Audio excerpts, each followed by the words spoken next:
Be me, I am the Regional Operations Manager for Peak Performance Logistics, PPL. I oversee a sprawling network of warehouses, sorting centers, and delivery routes that keep a dozen e-commerce giants humming. My job is a relentless dance of optimization, making sure packages move from point A to point B with ruthless efficiency and minimal fuss. I pride myself on anticipating problems, on having a contingency for every contingency. The quiet hum of a well-oiled machine is my personal symphony. Be not me, Brenda Sterling, my direct boss, the Vice President of Regional Operations. Brenda is a whirlwind of aggressively positive platitudes and buzzword-laden emails, all delivered from her perpetually spotless corner office. She got her position not through experience or insight, but by perfectly embodying the hustle culture ideal. Her philosophy is simple: demand more with less, push people until they break, then claim victory for whatever's left standing. For Brenda, 80-hour work weeks are a badge of honor, and overtime is a fictional concept for the week. She expects it from everyone, especially me, with zero compensation. The air in the corporate office was always thick with a performative urgency when Brenda was around. She strode through the cubicle farm like a general reviewing her troops, barking out non-sequiturs about synergy and disruptive innovation. I could hear her sharp, clipped voice even from my office, its tone like a constant, irritating static. She had a knack for making impossible demands sound like inspiring challenges. One Tuesday, she called me into her glass-walled fishbowl. "Marcus," she began, her smile plastered on like a veneer. "We need to hit those Q4 efficiency metrics. My projections show we're over budget on our packaging materials. We're talking millions, Marcus." She gestured wildly at a PowerPoint slide filled with aggressive red lines. The data, of course, was skewed. It didn't account for the projected holiday surge. "Brenda," I responded calmly, "the current budget is based on historical Q4 volume, factoring in a moderate increase. If we cut packaging material quality now, we risk increased damage rates during transit. We had issues last year with crushed boxes during peak, remember?" I pulled up the internal incident reports. Standard procedure. She waved a dismissive hand. "Nonsense, Marcus. That's a failure to execute problem, not a budget problem. We'll simply tell the teams to handle packages with more care. Personal accountability, Marcus. It's all about mindset." She tapped a pen against the desk. "Effective immediately, switch to the lighter gauge corrugated for all standard shipments. It's in the vendor contract, the economy option. It saves us a projected 15 cents per unit. Do it." It was a direct order, bypassing common sense and years of collected data. I nodded, a tight knot forming in my stomach, and sent out the new directive, noting the time and her explicit instruction in the change log. A few weeks later, the holiday rush began to pick up steam, even for October. I was drowning in staffing requests. Brenda, however, had other priorities. She strolled into my office, coffee in hand, looking entirely too pleased with herself. "Marcus, brilliant news. I just finalized the contract for Gourmet Gifts Galore, huge new client for the holiday season. Hundreds of thousands of temperature-sensitive food baskets. Think charcuterie, artisan cheeses, exotic fruits. They need 2-day delivery nationwide. It's a massive win." My blood ran cold. "Brenda, that's excellent, but our refrigerated storage capacity is already maxed out with our existing medical and pharmaceutical clients. We'd need to reallocate significant space, and frankly, our specialized cold chain fleet is stretched thin.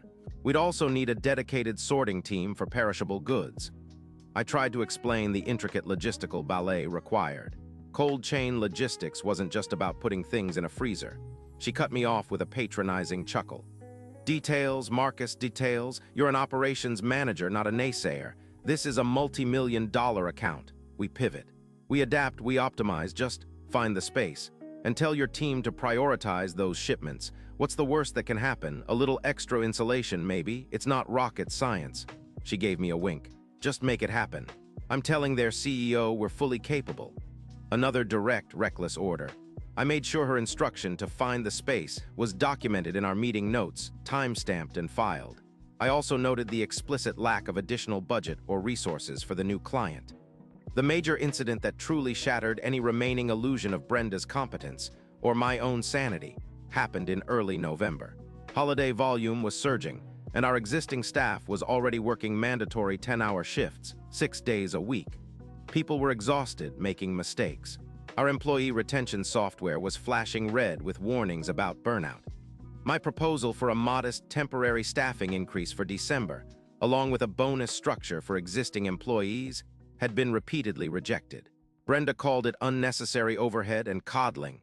Then came the email. All approved paid time off PTO for the entire company from November 15th through January 10th was officially canceled. The subject line read, "Urgent. Critical staffing needs for peak performance season." The sender, of course, was Brenda. Her message cited unforeseen spikes in client demand and the paramount importance of ensuring our clients receive unparalleled service during the critical holiday period. It was a blanket cancellation. Everyone, every single approved vacation, every planned family visit, every doctor's appointment. Gone. My phone started ringing off the hook within minutes. Employees were furious, distraught. Several long-term employees had planned weddings, honeymoons, or visits to ailing family members. I had approved these months ago, but Brenda's directive was absolute. It overrode all previous approvals in the system. I called her immediately. "Brenda, this is going to cause a revolt," I stated, trying to keep my voice even. "People have made irreversible plans. We'll have a mass walkout, or at least a significant number of people will simply call in sick." She scoffed. "Marcus, you're being dramatic. This is a critical time for PPL. Sacrifices must be made. If they're truly peak performers, they'll understand. It's a test of loyalty. Anyone who walks out wasn't committed to our vision anyway. Besides," she added, her voice dropping slightly, "that new gourmet gifts galore client, they're expecting our best. We cannot fail them, not with the CEO's personal assurance. This PTO cancellation ensures we have enough hands on deck." She effectively tied the PTO cancellation directly to the ability to handle the new, problematic client. "But we still don't have enough specialized staff for temperature control or enough cold storage," I pressed. "And the lighter packaging is already leading to a noticeable increase in transit damage." I showed her the preliminary damage reports. "Those damage reports are anecdotal, Marcus. We need to focus on throughput," she said, dismissing the data. "And as for gourmet gifts, I spoke with their head of logistics personally. They're confident our existing infrastructure can handle it. They said they'd send everything carefully prepackaged and temperature controlled. It's their responsibility to ship it properly to us. We just store and deliver." Her logic was circular and self-serving. "Just make sure those baskets move. My reputation, Marcus, and PPL's future depend on it." She then added with a sickeningly sweet smile, "And if anything goes wrong, Marcus, remember who's ultimately responsible for the day-to-day operations. It's your job to manage your teams effectively." The implicit threat was clear. She intended to pin the blame on me. That was the breaking point.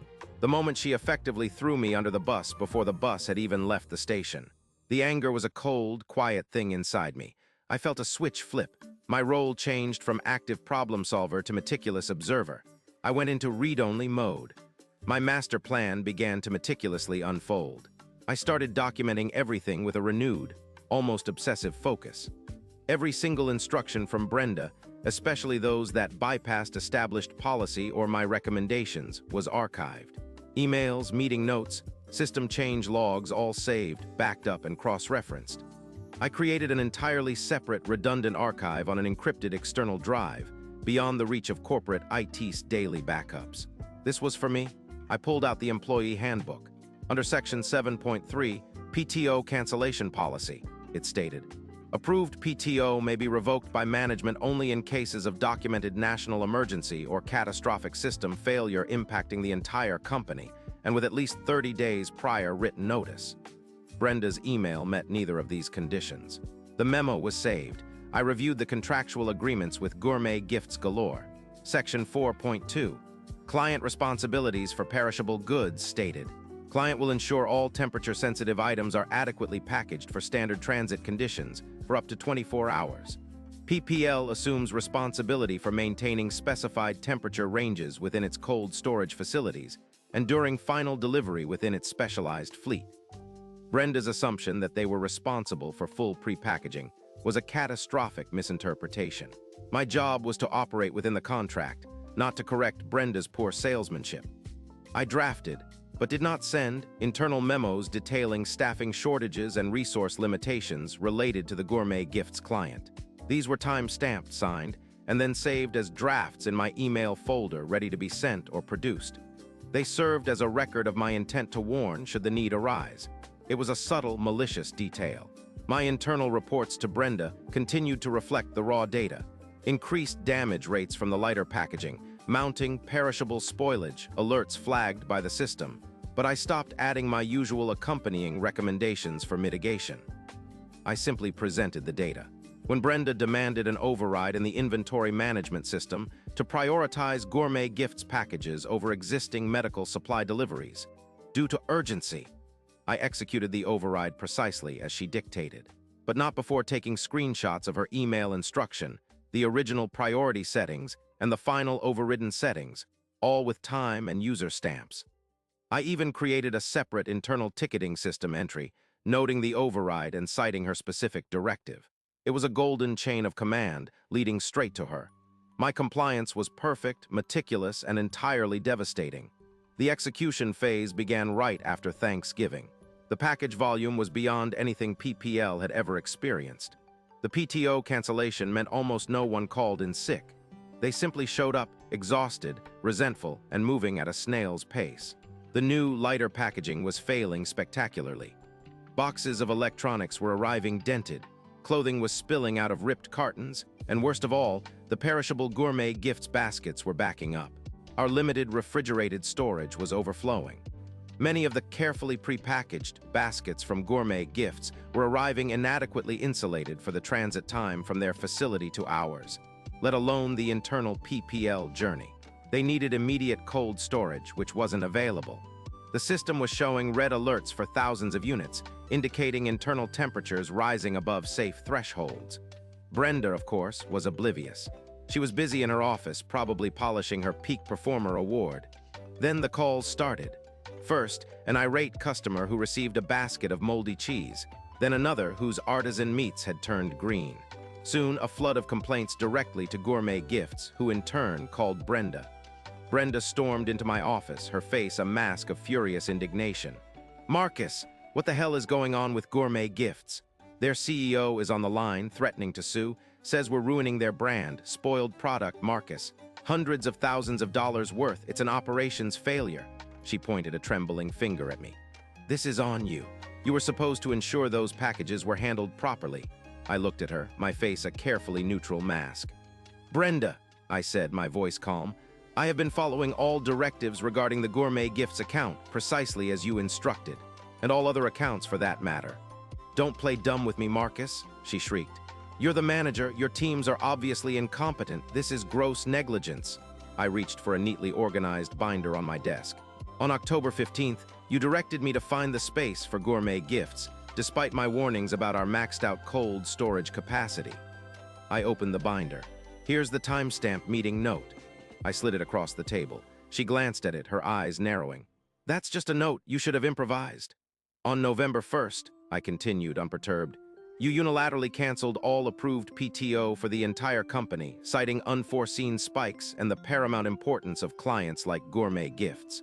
This created a highly demotivated workforce operating at peak capacity with inadequate specialized staffing for perishable goods." I produced her email. "And per Section 7.3 of the Employee Handbook, this cancellation was in violation of policy." Her jaw tightened. "That's irrelevant. People should just do their jobs." "On November 5th, I pressed on, "you explicitly overrode the priority settings in the IMS, elevating Gourmet Gift shipments above critical medical supplies, directing me to make those baskets move, despite their flagged temperature issues. Here are the screenshots of your email instruction, the system logs showing your override directive, and the resulting priority changes." I laid out a stack of printouts, each clearly dated and time-stamped, signed by me as verified and executed per VP directive. And regarding the carefully prepackaged items, I continued. "The contract with Gourmet Gifts, Section 4.2, clearly states they are responsible for packaging suitable for standard transit conditions for up to 24 hours. We are responsible for maintaining temperatures within our facilities and specialized fleet. The initial transit to our facility, combined with the lack of available cold storage due to your Find the Space directive, meant many items were already compromised before they even entered our care." I produced the contract excerpt, highlighted. "My internal reports to you, which you dismissed as anecdotal, showed escalating damage rates and temperature flags for weeks. I executed your orders precisely, every single one." The silence in the room was deafening.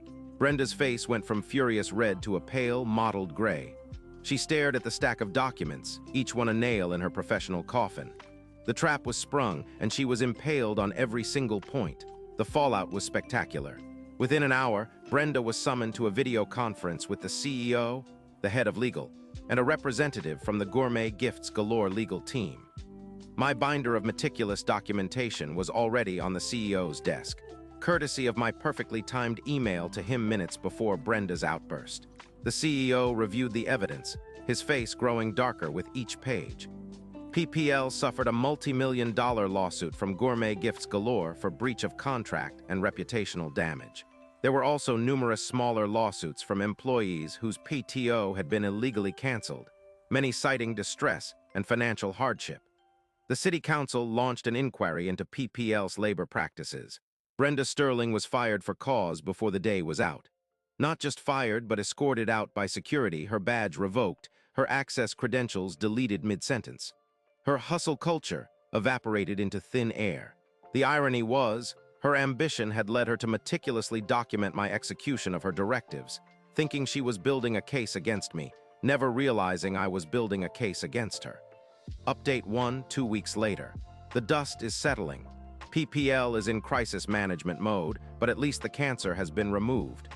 My role has shifted to leading the Restoration of Faith initiative, essentially cleaning up Brenda's mess. They reinstated all PTO, offered generous compensation packages to those affected, and brought in a new VP of operations from outside the company, a no-nonsense logistics veteran who actually understands supply chains. I've been given a significant raise and a new, more strategic title. My workload is still intense, but the soul-crushing dread is gone. Update 2, 1 month later. Heard through the grapevine that Brenda Sterling is having a tough time finding a new job. Turns out, PPL's legal team isn't just letting her go quietly. They're pursuing her for gross negligence and breach of fiduciary duty, given the massive financial losses incurred. Her reputation in the logistics industry is completely ruined. Every headhunter knows her name, and not in a good way. The concept of hustle culture looks a lot less appealing when it comes with personal liability. Update 3 months later. Just got back from my delayed, but now fully paid and bonus-enhanced vacation to Iceland. It was incredible. Ran into an old colleague from a rival firm at the airport. They mentioned Brenda Sterling recently started a consulting business. Her LinkedIn profile is still up, touting her disruptive leadership and lean operational strategies. Apparently, her main client is a local small business, a pet grooming salon.